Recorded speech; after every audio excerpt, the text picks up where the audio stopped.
Welcome to the Evolvepreneur podcast channel, which is sponsored by Evolvepreneur.biz, a new online community-based platform designed to help develop your skills and knowledge to be massively successful in this new digital age.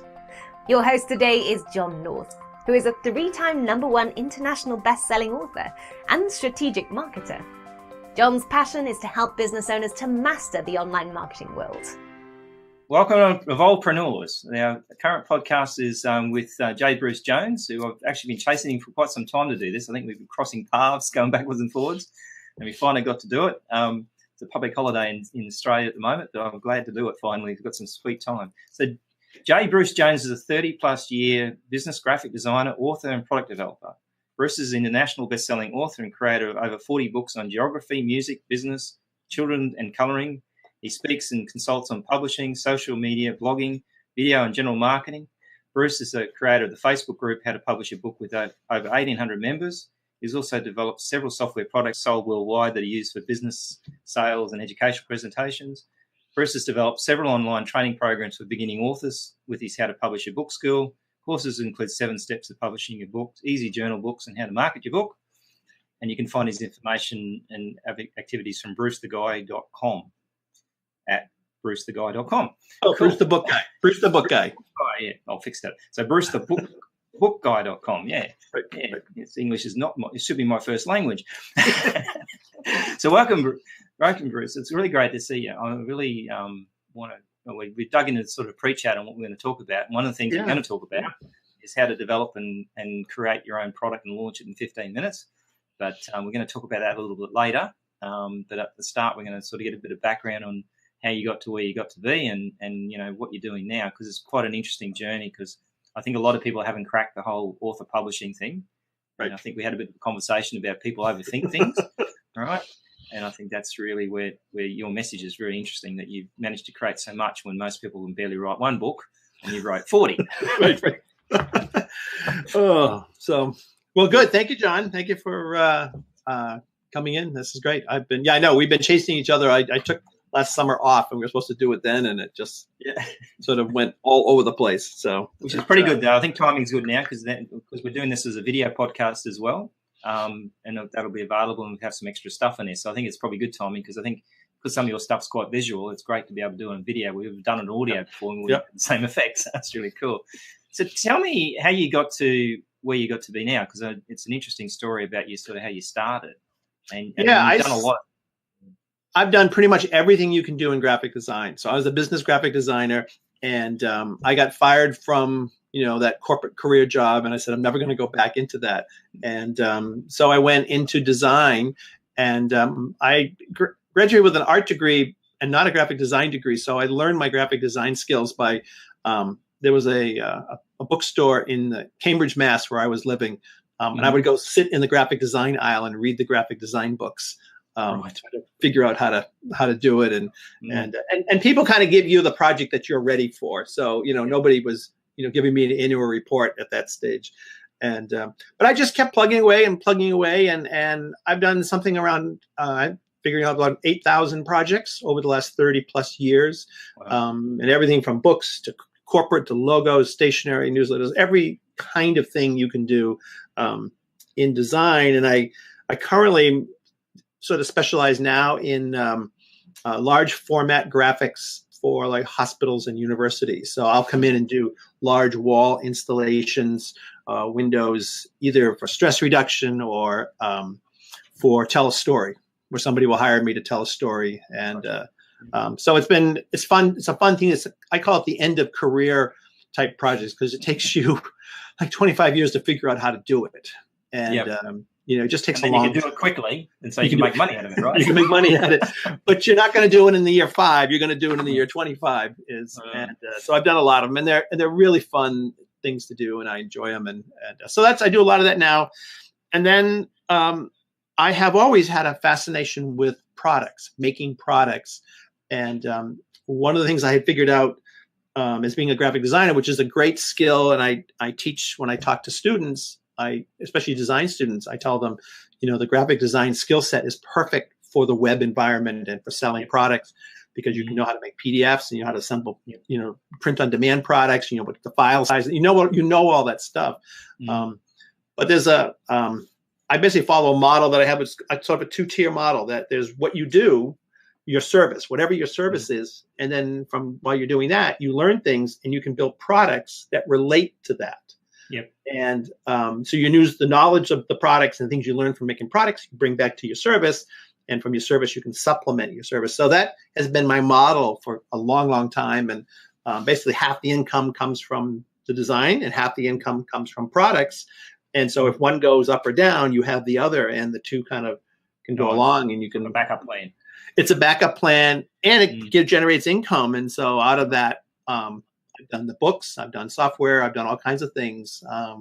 It just keeps you interested, and you can bring a lot to the table when you come to a project because you've dealt with marketing and production and advertising and distributors and all that kind of stuff. So, so that's been kind of the path. There's a graphic design path, wide variety, and then paralleled it since the 1990s, really, when I started making products, a parallel product track that has continued on, and it allows me to have some freedom and supplement income really, quite nicely. So yeah.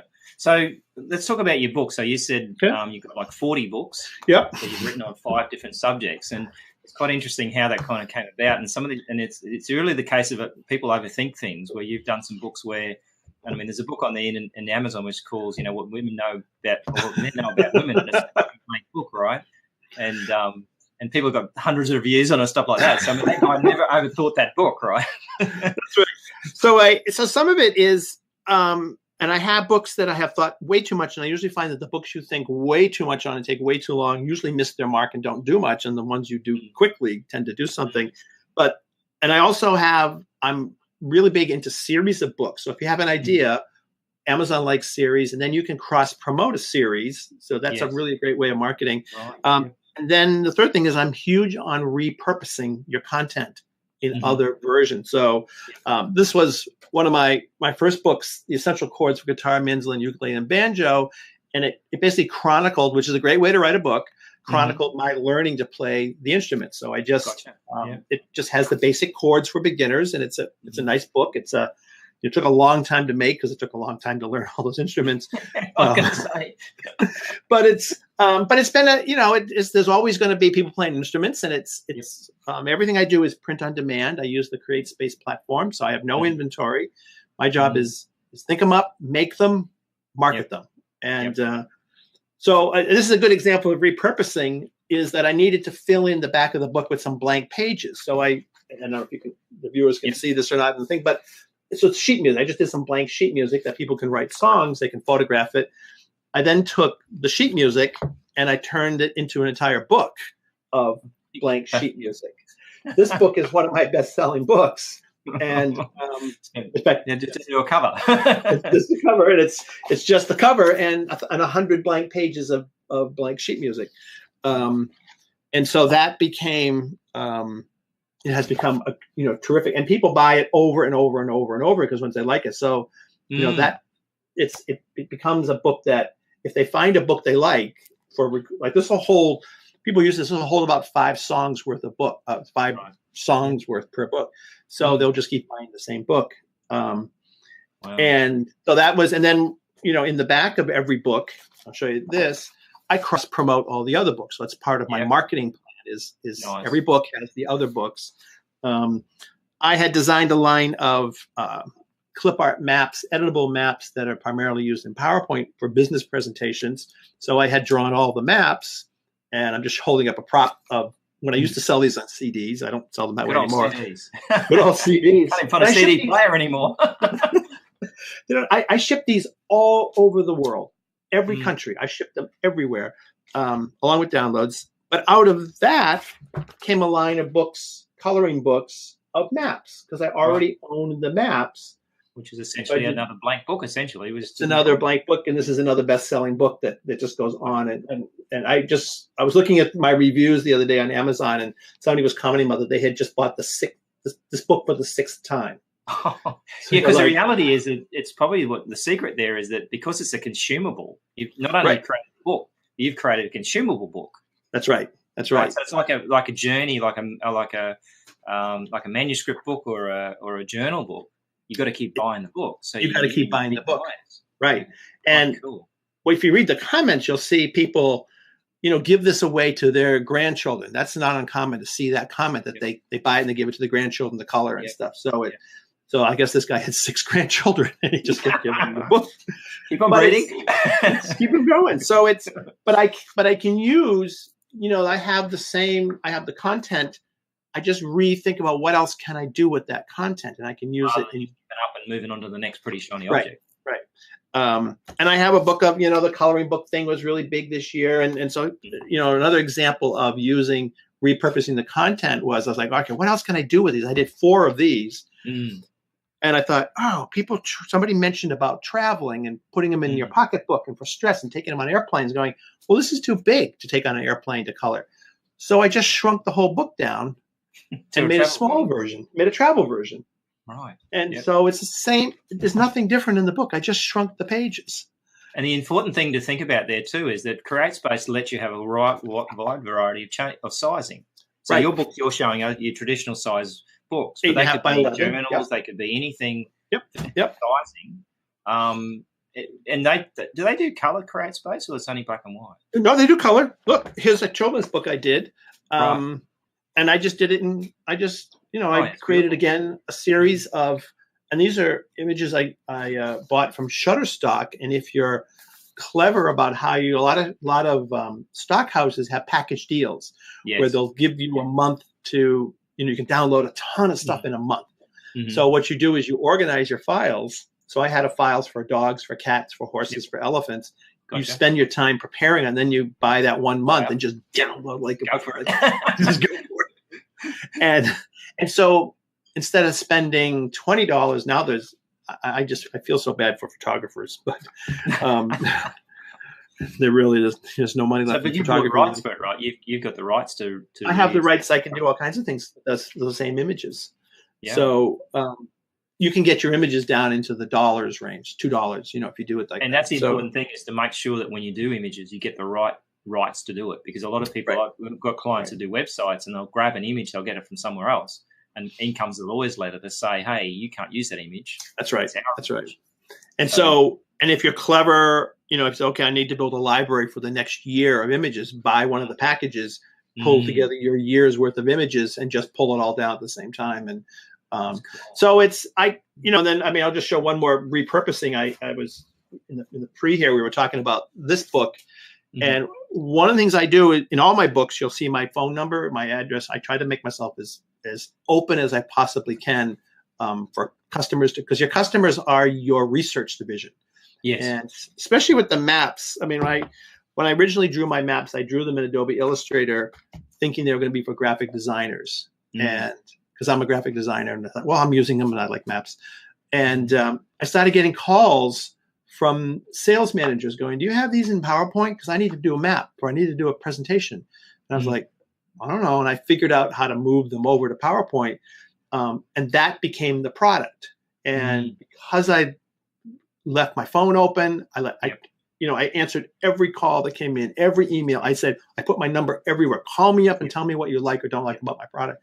And so when I was doing, this book was on the market, the Essential Chord book was on the market. I had somebody from Australia called me up and said they were a left-handed guitar player, and left-handed guitar players, they have to flip the guitar around and they have to try or learn it backwards. It's awkward. It's really awkward. So they said, could you flip your book? And I thought, so I looked, and it was in the design. You could flip the graphics. And so I made the left-handed chord for a guitar. So it's an extension. It's just a repurposing of the same content. You're adding huge value to the left-handed people. You're saying here we go. You got you. We got you. We got you covered. And when I did this book, I asked, I put a note out, or somehow in an email list, I said, I'm looking for 5 people to help me review this to make sure it's right.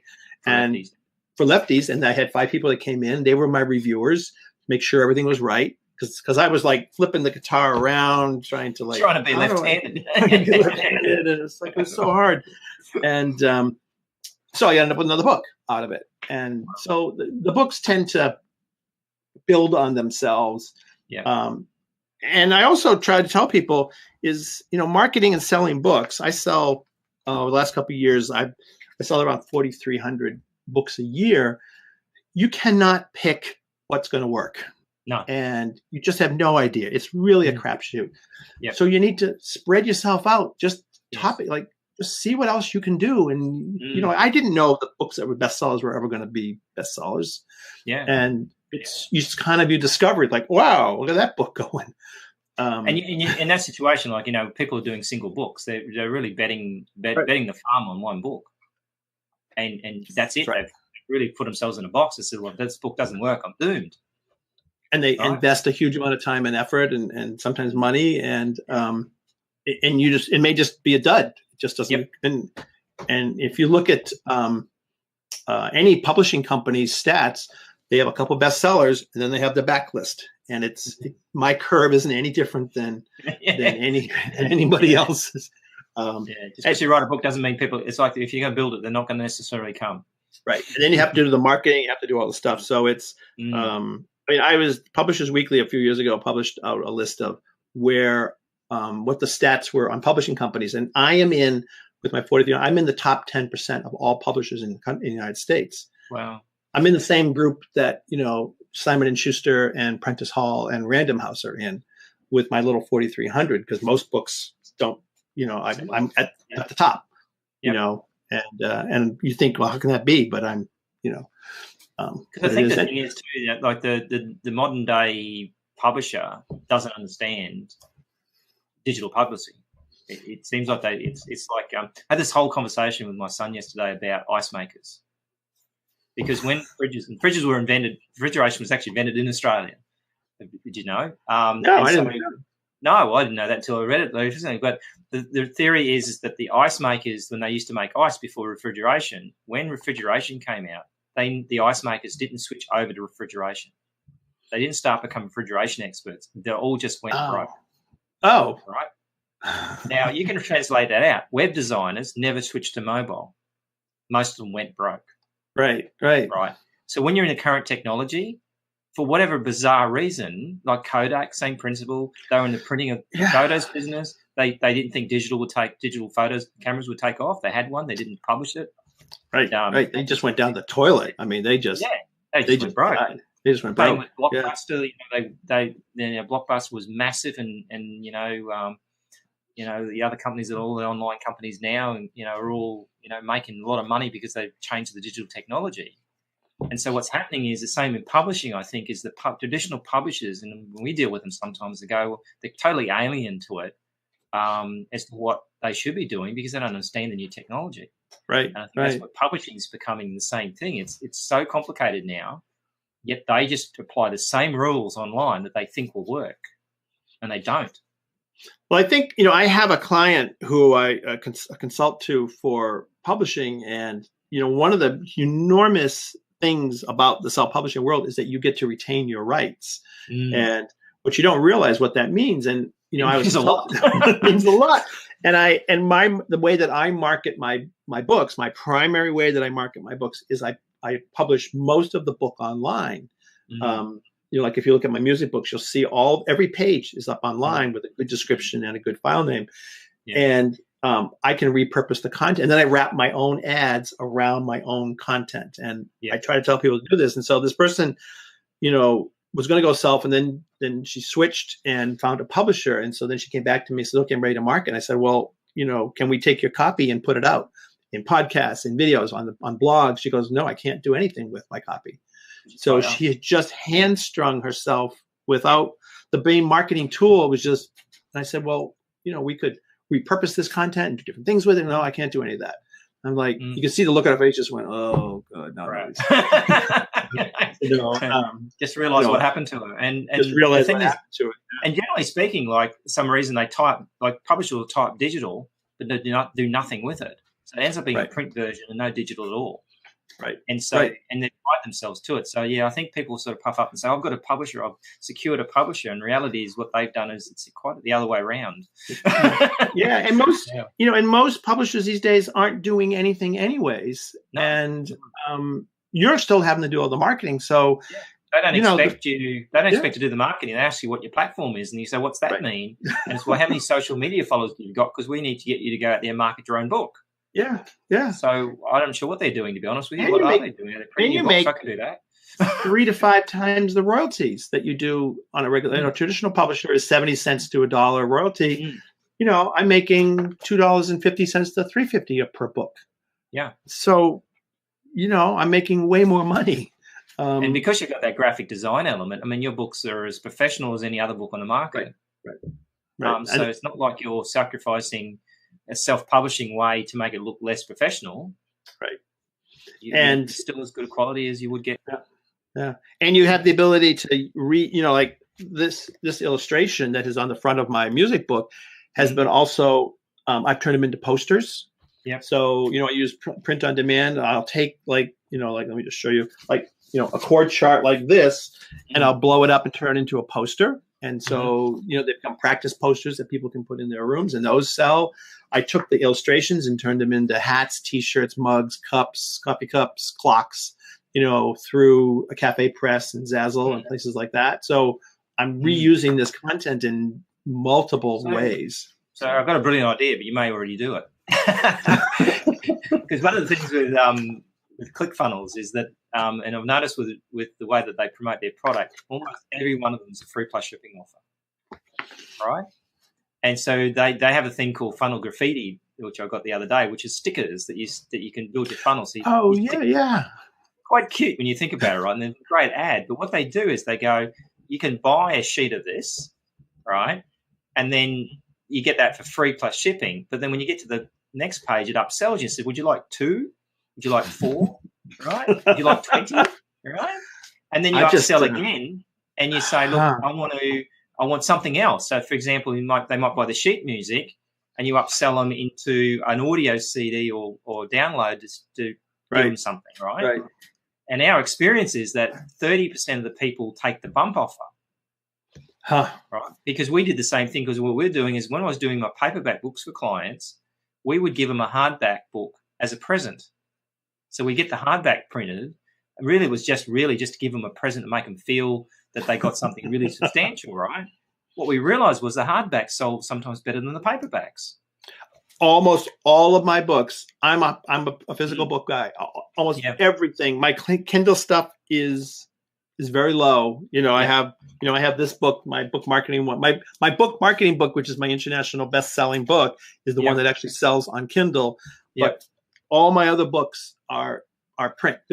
Print never really died, and it took off, really. It took off. So, it's doing fine. And so I think that's the thing. And so we'd say basically, when we did a free plus shipping offer, we say, look, you can have the paperback for free, which just pay the shipping, and then we get to the bump offer. And so if you like a hardback for an extra $15, well, you can do that, and 30% of the traffic would just automatically pay extra money. So you've tripled your revenue off the front end of it, right? So I don't know whether you do that kind of concept where you could, with that sheet music, you could easily do like a free plus shipping offer for the first book, and then spin it into, would you like 5 books for that? You know, I'm scribbling this down. I haven't done it because it's just what I'm managing, but well, ClickFunnels has got a great process for that, because what they do is the 2-step order form allows you to capture their email address and all their details. So where would you like to ship the sheet music? But then the next step is how would you like to pay for that, sir? All right, which is the same way you do in a shop, right? You pick the thing up and then you go to the counter and say, would you like to pay for that, sir? They don't front you with the credit card details at the front, right? So what you've done is capture the details of those people that are interested in buying. Now there's an abandon rate in e-shopping, all right? But what's happened is you've captured them. So you've actually captured a database anyway. So regardless of whether they buy anything from you or not, you've now got their email address. You can still funnel it through. Absolutely brilliant. And I've done too many solutions that actually allow you to do, like that 2-step click form, you can do in literally 30 seconds. So to me, and I'm starting to think about this myself, I think if you've got anything physical that you can do or make it in the physical, free plus shipping seems to be the go, because you've now got a physical connection with that customer. Like with your clients, they're physical. So what I've done for a long time, and on my maps, I sold a CD for a long time. It was very interesting. when I added the CD to the collection, the sales went up. And I think what it did is it said to people, this is a legitimate, has to be a legitimate company because there's something real. And, the CDs, the individual maps were, at $49.95. The CD is $200. It was $199.95. So for a $2 piece of plastic, I got, $199. Same value, same maps. It's amazing. Now I've moved that online, and I recently updated that whole e-commerce, my map stuff, and I've added coupons. I didn't have the ability before to do coupons, and now I have the pop-up thing with coupon, and it's been very interesting. People love coupons, and the other thing that they love is if you ship a product. I've learned a couple things. One is free shipping. Yep. It doesn't matter. It really doesn't matter what the product costs. Yep. It's just they get really annoyed at the shipping. So Amazon got rid of shipping, and I got rid of shipping. I just went anywhere in the world. I don't care.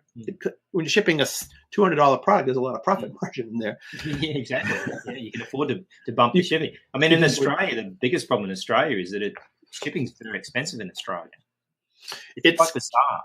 Yeah, it's getting more and more. An item to us for a few dollars, right? If I ship the same item to you, it's going to cost me $60. Wow, $60 to ship a book. I've got to get there before you die. Right. Your lifetime. Your lifetime. So that's what and I have tried, and now that I'm trying to learn more about coupons. I've only had this really since December, and what's the best practices and how to do it. But people love it. People like coupons a lot. And I used to know when I first started selling my maps, I did things in bundles. I found that if you take a product and break it into pieces and then present it as a bundle, you'll get way more sales of that product than you do as an individual. People love to get a deal. And so you just in a buying mood, they'll buy more. Like that's the way it works. I mean, McDonald's made an extra $1 billion out of chips, didn't they? Like, would you like fries with that? Well, then straight away you build an extra business. So yeah, it makes a lot of sense. Extra business. So all right, so we're gonna move on to Facebook groups. Okay. About your group. So you said to me you had like 1,800 members, and I'm a member of that group. So it's a very highly engaged group. Right. Right. So my thought was, and a lot of people have a group. A lot of people who are gurus or have a course or something have a group. And what I noticed was that very rarely was the guru in the group. And my thought was, what happens if I was in the group and contributed to the group? Could it grow? And so that was the basic philosophy that I did. And I did it. So I also learned it's not a group about me, even though I'm the guy who runs the group. So it's how to publish your book Facebook group, but pick a group around a topic, a general enough topic that you can kind of move left and right in. And not yourself in too deep, I suppose. Yep. And don't have it be your name, even though everybody knows who you are. And initially, I generated content by Google Alerts, signing up to blogs, different blogs, subscription sites, news feeds. And I just saw whatever was interesting I thought would participate in the group. I put it in there to build content. And then the group started to grow. And I also thanked everybody. It's 1,800 people, and I probably have thanked 1,000 of those people. Just thank you for joining the group. And you'd get comments like, "No one does this in a group. Thank you for joining the group." I was like, well, and it just grew, and it's that. Then it has gotten, once it got over 1,000 people, it starts to get its own momentum, and there are conversations that go on, and I celebrate successes. I manage people who aren't participating correctly in the group. I let people promote, but if you're going to promote, I present it as a learning group. Too brutal on them, because I think a lot of these groups, like I've joined a few groups where, you're not to do that, and they come at you with a Nazi kind of approach, like, we're going to ban you, I'm going to do this and that, and I think that's a bad idea. I delete them. If somebody isn't doing what I think they should be doing, if they're sort of spamming, I'll come at people and say, this is a learning group. If you're going to just promote, share. I don't mind if you promote, but if you can teach, almost nobody will do that. And if they kind of don't get the message, then, it's okay, you're gone. Sometimes I'll do it privately to them and go, this is a learning group, and I'd love to have you share and contribute, but, that's where it is. And then what also happens is people take ownership of a group. And so they start to look out for the group because they like what's going on, the dialogue. And so people will say, hey, this person they'll put whatever the notices on Facebook that say, this one's been flagged. So it just kind of grows. And so now come out, part of the goal is to try to move people to my courses if I can. It builds positioning for myself. I reward and really, help people. We have tremendous people who have come in the group with no knowledge at all to start, like, how do I publish a book? And they publish a book. And it's a really cool thing. And it's a growth. It's a really good. And then lately what I've been doing is, because of the rise of Facebook Live and things, I've started a TV show, how to publish a book TV show, broadcast to the group. And it's hard to keep them going, but it's just because it's hard work keeping that up. Yeah. Hard work keeping that up. This week, as I've kind of yelled, but I still just keep trying. And the engagement just keeps getting more and more. And I get more engagement on a show. I'm using Be Live as the platform. And then I matched this with a blog, a publishing blog called BruceTheBookGuide.com. And the two have sort of come at the same time. So sometimes I'll try to funnel people to look at the full article over here. And, and in the show I'll now I always have a new book section right at the beginning. People love that.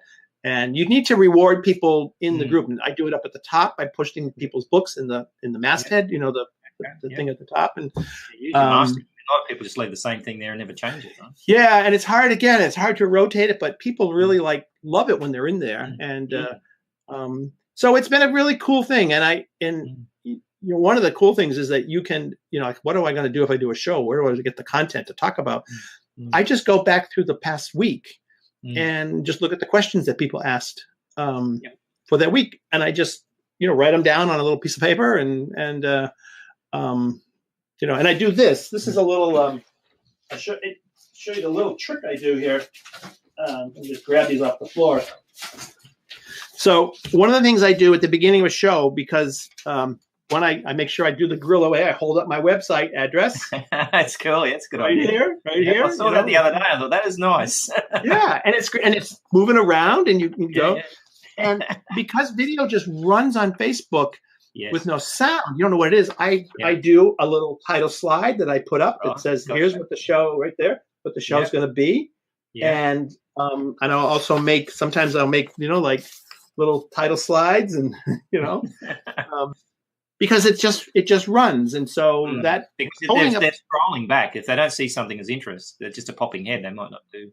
They don't see anything. It's just a blur. It's just going. But so that it's been fun to do it. And I've done a lot of video, and what I've done a lot of publishing videos and things. And what I have found is that it's a very common path now of people engaged me on YouTube. They followed me there for a while.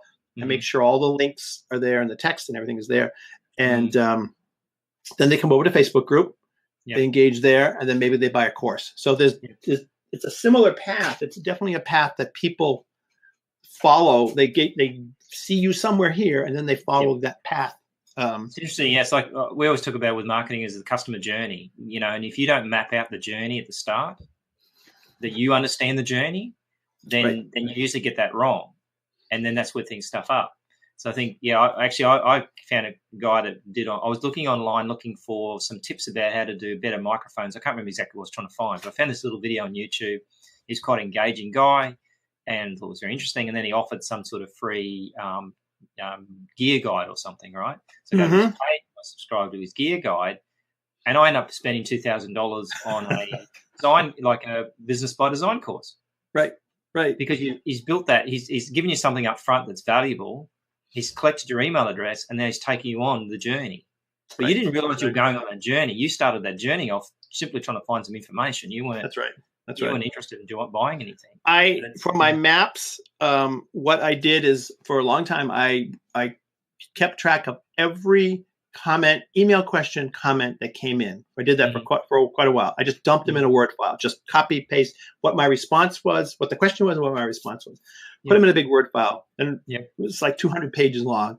Wow. I printed it out, cut it up with scissors, and put things in piles. All right. And I had about 12 like piles. A crime scene thing. It's like a crime scene thing. And those became my how-to videos.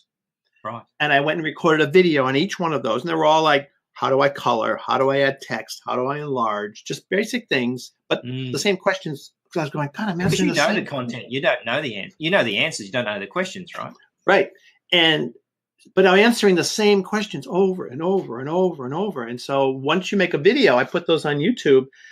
Almost every person who calls me over the last 4 or 5 years mentions the videos.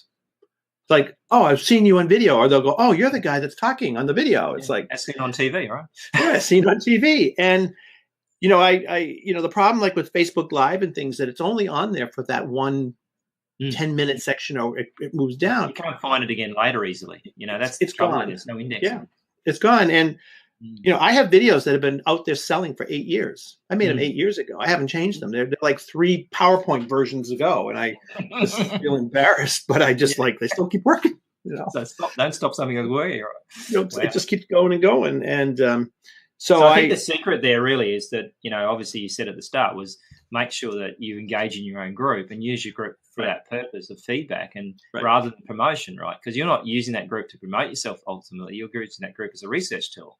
That's right. It's a research tool. Which ultimately becomes a promotion anyway, but and a platform building tool and a establishing me as the guy that teaches these topics. And and I get a lot of people who come over from other groups that aren't getting the answers they want.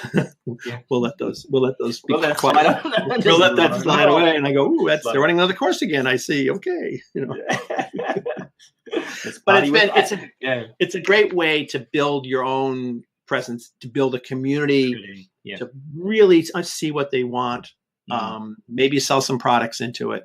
But just to get a lot of fun too. It's very rewarding. These people, publishing a book is transformative for people. Yes. And you get to see that in your group, in your Facebook group. So I just really encourage people, just make a group and it's an open group. There's open groups, closed groups, and secret groups. It's open group. And just encourage you to participate, answer questions, and be involved, and you'll be amazed what will happen out of that group. So there's a lot of stuff where you say a lot of people come for content to stay for the community. Yep.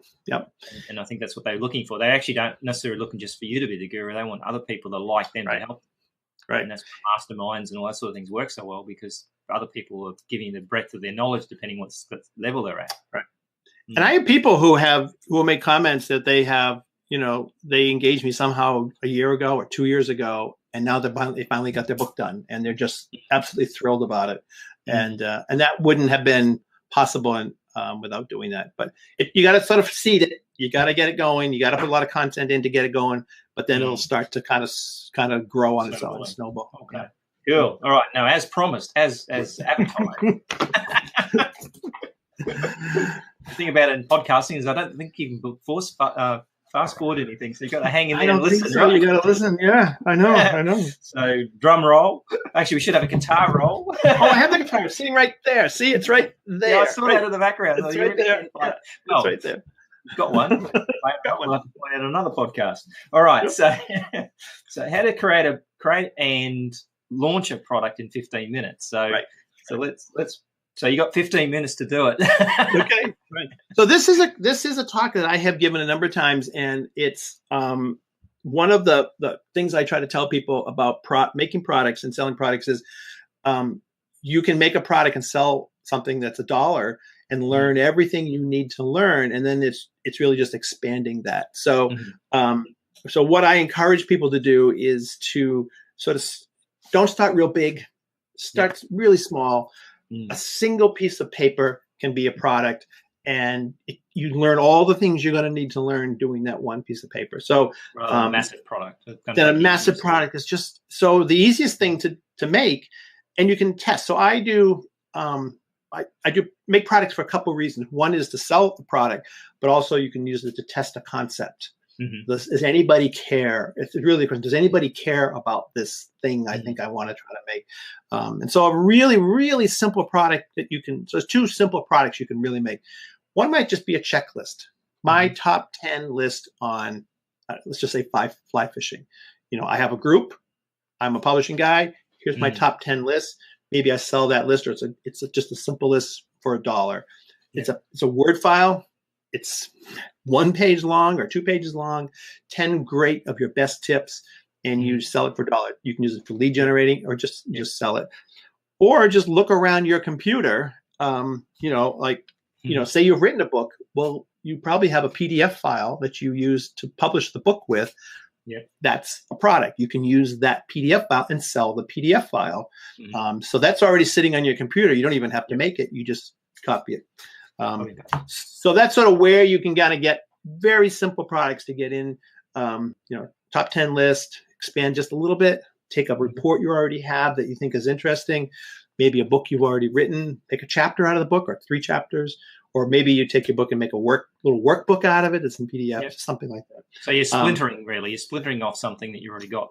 Yeah, you're splintering off something that you already have. So it's not like you're agonizing over what's this product going to be. And your goal is to test and see, does any, you know, before you sort of jump into the whole course on, on fly fishing, does anybody care about my knowledge and see me as an expert on fly fishing? I'm going to give a little tiny thing to get just tested.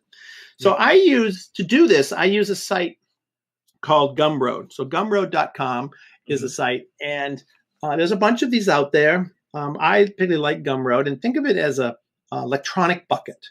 One of the hardest things of doing e-commerce online is the e-commerce part of it. You know, that is the part that you need a webmaster for. Your time. It's all your time. It has to do with payment processors and credit cards and delivery and all of this stuff that's like you just don't want to deal with. So you can think of Amazon as their genius is the e-commerce side. You know, they show the product, but they handle all the money part easily. So Gumroad is a site that allows you to upload a PDF, a video file, several PDFs, whatever you can kind of load up into a small a product name. And they take care of all the other stuff. They take care of, your job is sort of make it and market. Their job is to host it, collect, give easy way to buy, collect the money. Distribute it, and stream it or distribute it or whatever they're going to do. If you're selling a product for $1, though, what are you making out of it ultimately? You're making $1. You're making $1. Well, they take 5%. Okay. Plus 25 cents. Okay. So, and they have a lot of really interesting different pricing models. Like they have a pay what you want pricing model, which is just the most fascinating thing to try. I sold, again, repurpose. I took PDF. I surveyed my audience, my book audience. What did they like about this book? And they said, we love the book, but could you sell the PDFs as individual PDFs as opposed to a book full of 100 pages of PDF, 100 pages of maps? They said, it's almost like they didn't know how to change to get to page 60 and print page 60. They just wanted page 60. Like, which is why I say this, that's the argument about the graphic designers know how to make stuff. Well, people don't know how to always print. They must have to print page 1 through 60 to get to page 60. They don't want to do that. Yeah, they don't see the option come up. So I just took the book and I made 100 PDFs. I just took each page as a PDF. Bundled it. We're not overthinking again here, are we? I'm not overthinking. I just went, okay, that's what they told me they want. That's what I'm going to do. And I just put them in a zip file, and I put them on Gumroad at $2, and then you can put a plus after the price, and that says people then can pay whatever they want. $2 is the base. Wow. Okay. People paid $2. They paid $5. They paid $10. Some paid $20 for the $2 product. It's like you went to a grocery store and said, I don't think that those grapes are the right price at $3.95 a pound. I think they're probably $8.95. You can't imagine that you would do this, but restaurants like that too, are there? You go and you pay what you like at the end of the restaurant for the meal. And so, and the average price was around $7.50, and eventually I got kind of tired of it, and I just set it at $4.95, and that's been its price. And so they have lots of different things. All right. So you basically open up new product, you pick digital product. You can also do subscriptions, and you can do physical. They also have some physical stuff that you can sort of tie in.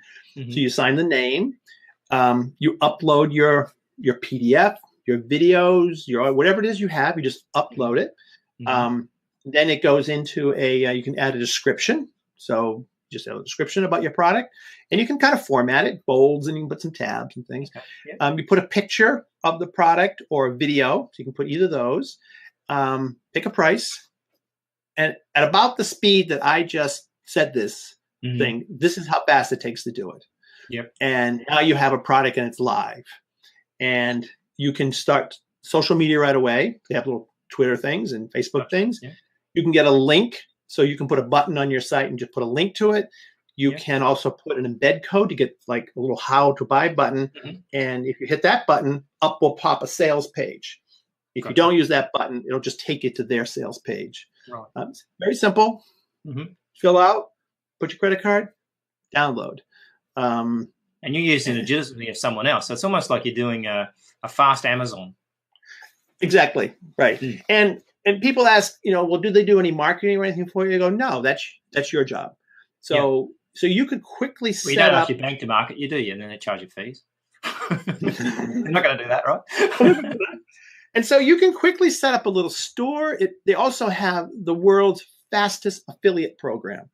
So I could put up a product. I could put up my book marketing book, and I can give you an affiliate link from 0 to 50% off. You'll get whatever I decide you're going to get. It's up to 50%. Might even be higher, but anyways, it's at least 50. And you can then sell the product and you get your payment. They pay weekly. I don't know anybody that pays. People pay weekly ClickFunnels that I ever know. They pay weekly. They pay weekly? Yeah. So, so I have a bunch of products. It's up to about $1,000 a month now I'm making off of them.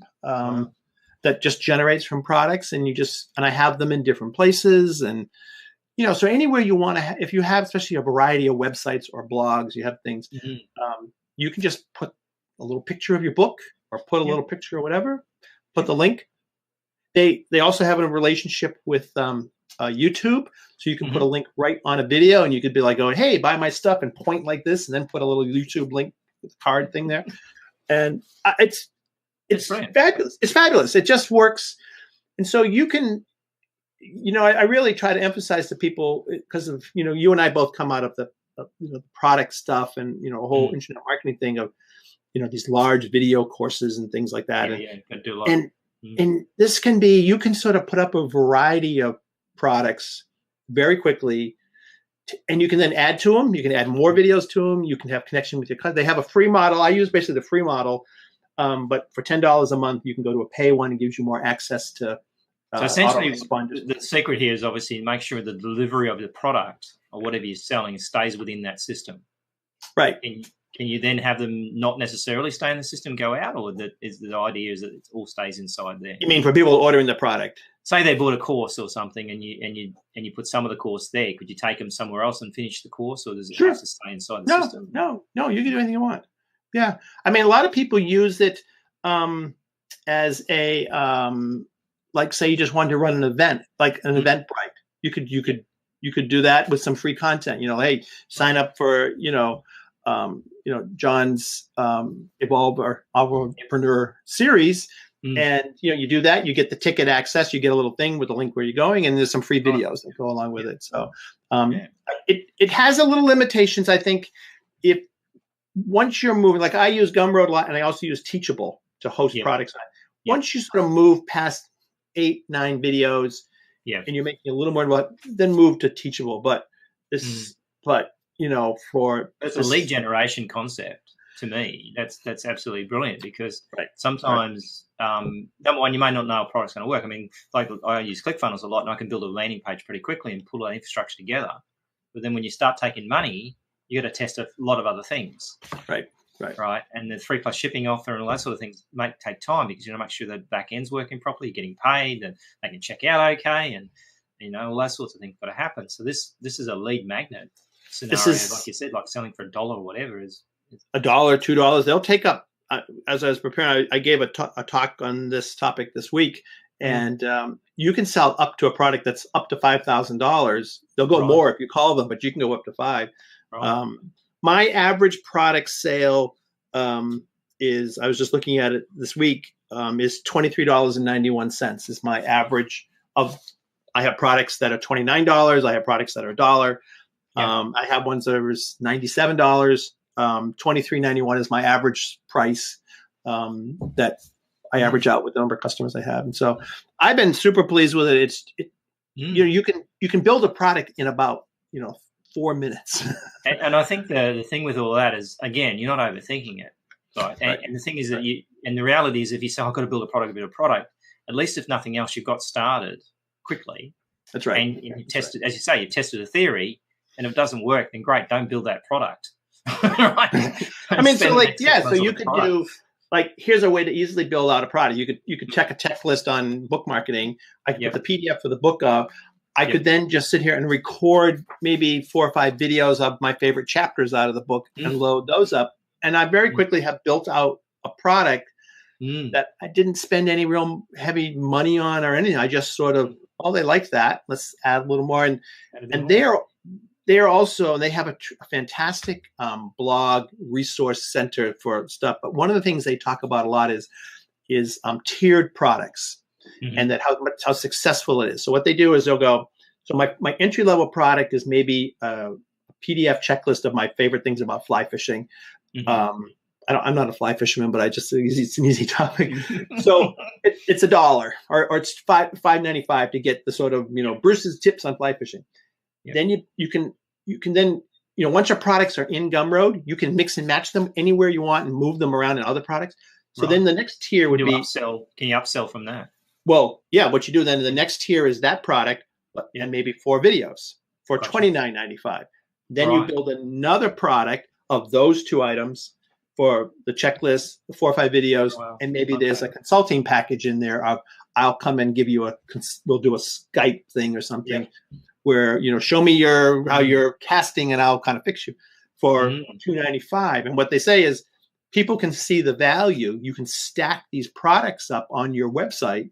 It's all the same stuff, basically, and people will buy, just like the wine thing, they'll buy the middle one or the bottom one, but they move themselves up the scale. They move themselves up the scale, right? Wow. So it just gives you a way of, and you can do that very, very quickly without a lot of thinking. What you're saying is without a lot of thinking. And if you did have a product, like you could splinter it off and make a smaller product to get that lead in. To get that staggered thing, right? It's like, what can I do to take a product I already have, split it up into a bunch of other pieces, and let's see what I can do with that product. And maybe there's one of the things that happened with my maps, is you have to test and test and test. And when I first released my maps, I sold these as $29.95 for the whole collection. That's it, one-time offer. Well, people couldn't deal with one-time offers, because they didn't know there was no end. They were like, that's it. I mean, I don't renew. They couldn't get their head because everybody else does something.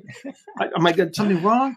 And then I said, well, it's good for a year, even though I never chased anybody. That helped. And then I doubled the price and the sales doubled. And then I doubled the price again and the sales doubled again. And then I finally hit a plateau. But what happened is that my audience went from graphic designers, when I was originally selling the original things, who don't have any money and bounce checks and credit cards all the time, to corporate clients who never bounce a credit card and don't care what the product costs, but can't buy a $29 product.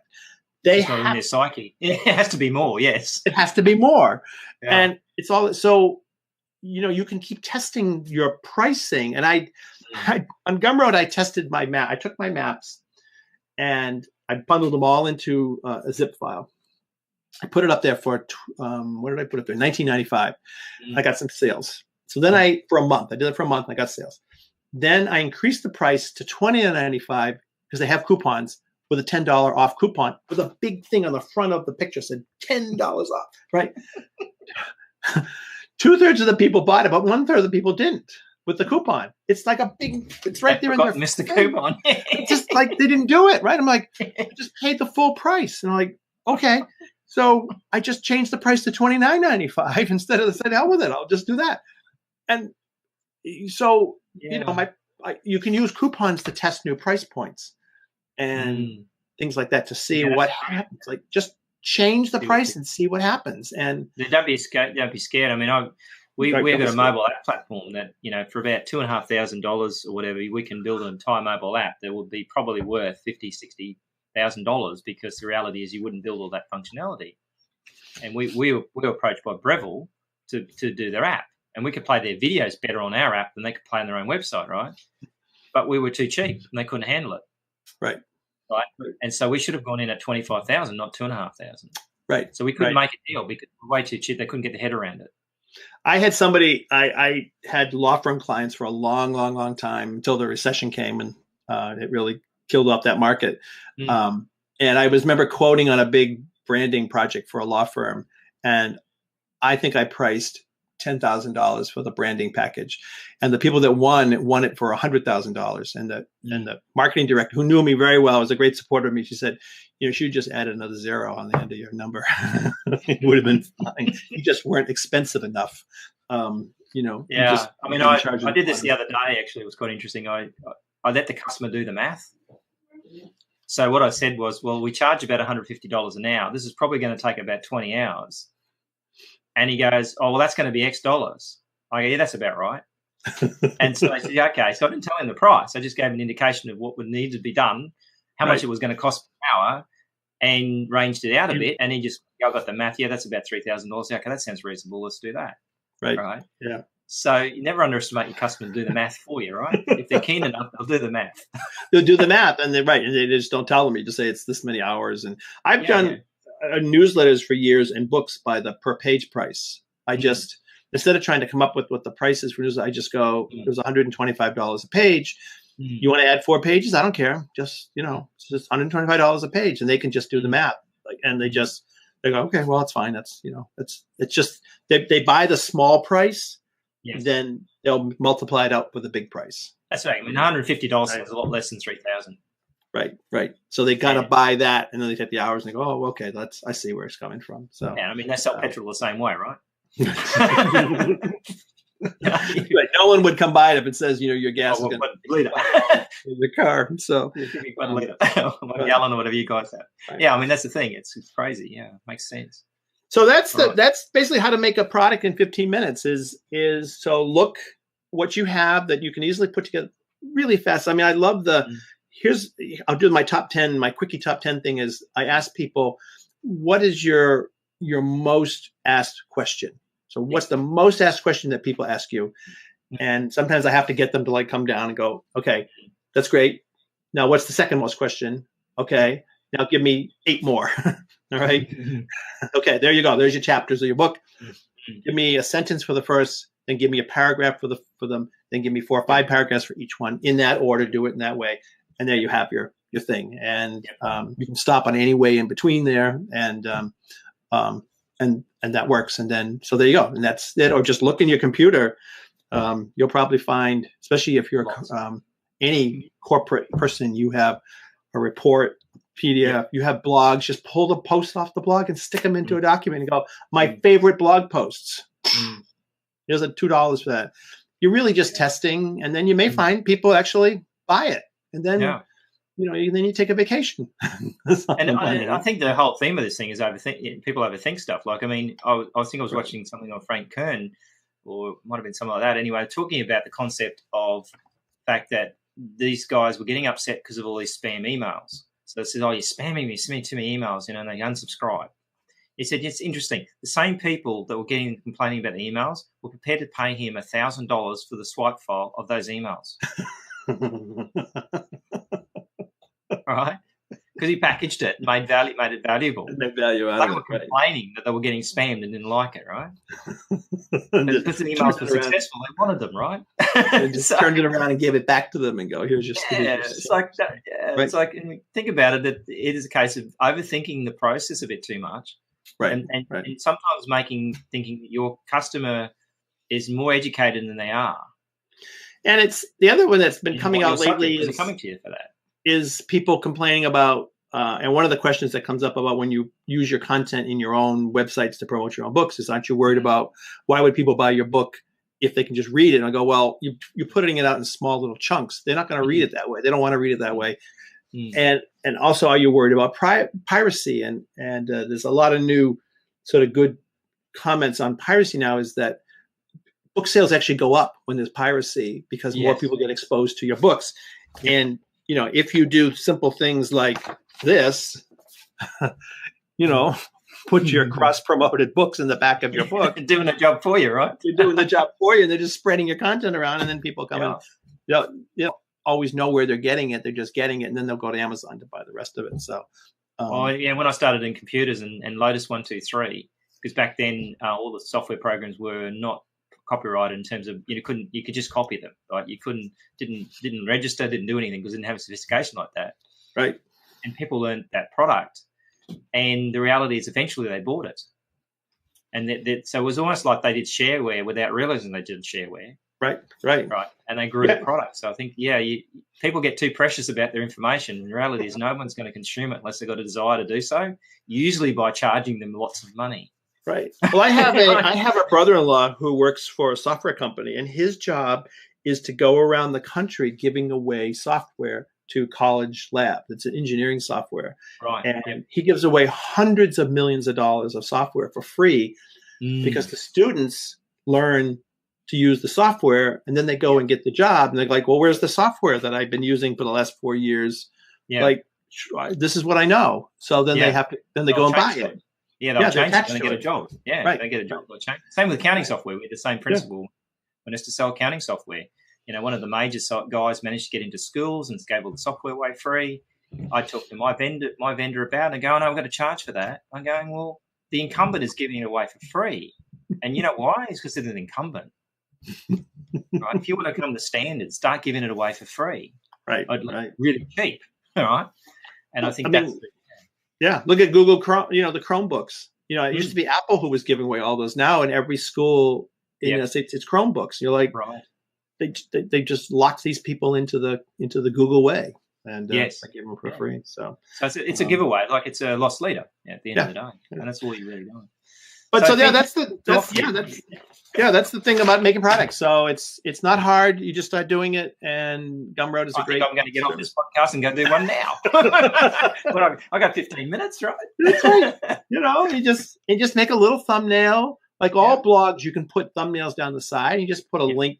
You just go and some and you can mix and match your thumbnails. Some might go to Amazon. Some might go to Gumroad. You just never know, and see which ones. Make them all look the same, but put different links on them and see which one works.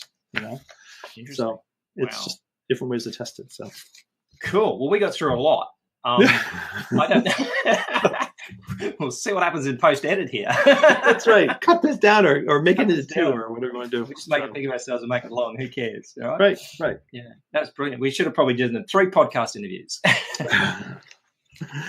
It's I'm glad we connected because we, as people who are listening to this, John and I are both in the same world. We've just been circling around. We all know the same people, and we do a lot of the same stuff. And it's just been it's like, I know we just started talking as if we knew each other forever, but exactly. We only just met. None of my virtual friends, right? But it's like we pass in the hallway, but we never know who we are. That's right. That's cool. All right, thank you so much. What you gave was great information, and I think if you took one thing of what you said, and any of those things were value bombs in terms of what they could do, and I learned a lot too. So, which is always good. If I'm going to take the time and effort, I want to learn stuff, right? That's right. I know. It's like, oh, that's a good idea. I hadn't thought about that one. I got to write that down because it's like I wrote a new product idea on the back of this while you were doing about the sheet metal, the sheet music notes. I'm going, oh, magnetic notes on a thing. You could compose things on your refrigerator. That would be kind of cool. No, it's the graffiti's funny. I don't know whether you saw the video on their graffiti site, but I'll send you the link. Oh, okay. No, I haven't seen it. The video is hilarious, right? It was shot in his house and stuff like that, but it's hilarious because it shows you someone trying to do this a different way, right? And it's all hard, right? He's trying to make it with noodles, and he's trying to. It's all sorts of things, right? Yeah, you might have seen it. I think I've seen it. Yeah, he's trying to make it with noodles. He's trying to draw it with his wife's lipstick on the bathroom. That's right. Yes, I have seen that. Yes, I have. I have seen that. Yes. And then he shows the graffiti, and then he moved the stickers around. I've done that actually on my whiteboard, and what I actually did is I actually took photos of them, and I've made them into a software where I can actually just grab and drop the photos into my page, so I can actually draw them. I can't draw. Career as an artist, or I can't draw. So basically, just dropping them, creating my own funnel, but in an electronic way, right? It's like my electronic whiteboard. That's right. Yeah, I just move the pieces and stuff. So I think I'll start a Kickstarter campaign where basically we create a product where we actually create a software version of the same thing. That's right. So, cool. So, thank you. And if people want to know more about me, you can come over to Facebook and search on How to Publish Your Book Facebook group, and So that's cool. And then and BruceTheBookGuy.com for my publishing stuff. And I have a million other zillion websites, but that's the best place to pick that up. As you do. As you do as an entrepreneur. I reckon it should be domain anonymous groups. That's right. That's right. All right. Oh, so thank you very much, and I really appreciate your time. Cool. Thank you, John. You've just been listening to another great Evolvepreneur podcast interview. We hope you enjoyed it. Please visit evolvepreneur.biz today to find out more about our online community and how you can take part.